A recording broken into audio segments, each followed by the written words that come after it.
Hi കൂട്ടുകാരെ, എല്ലാവർക്കും നമസ്കാരം. ഇന്നൊരു യാത്ര പോവുകയാണ്. കൂടെ ഫാമിലിയും ഉണ്ട് കേട്ടോ. അപ്രതീക്ഷിതമായ യാത്ര ആയിരുന്നു ഇത്.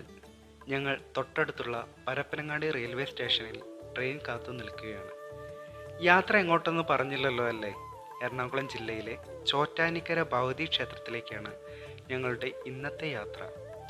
അങ്ങനെ ട്രെയിൻ കയറി ഞങ്ങൾക്ക് എല്ലാവർക്കും ഇരിക്കാനുള്ള സീറ്റ് കിട്ടിയിട്ടോ. തിരക്ക് പൊതുവെ കുറവായിരുന്നു.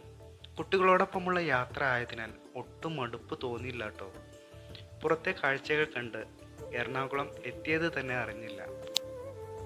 അങ്ങനെ ഞങ്ങൾ ചോറ്റാനിക്കര എത്തിയിട്ടോ. അമ്പലത്തിന് തൊട്ടടുത്തായി നല്ലൊരു റൂമും കിട്ടി. അപ്പോഴേക്ക് രാത്രിയായിരുന്നു. പെട്ടെന്ന് തന്നെ എല്ലാവരും ഫ്രഷായി നേരെ അമ്പലത്തിലേക്ക് പ്രവേശിച്ചു.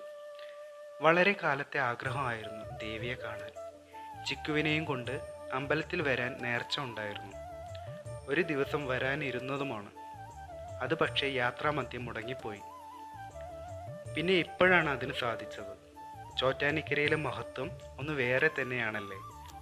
അമ്മയുടെ മുൻപിൽ എത്തണമെങ്കിൽ നമ്മൾ മാത്രം ആഗ്രഹിച്ചാൽ പോരാ, ദേവി തന്നെ വിചാരിക്കണം.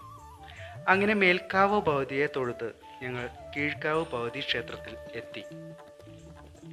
അവിടെ രാത്രി 8:30 മണിക്കാണ് ഗുരുതി നടത്തുക.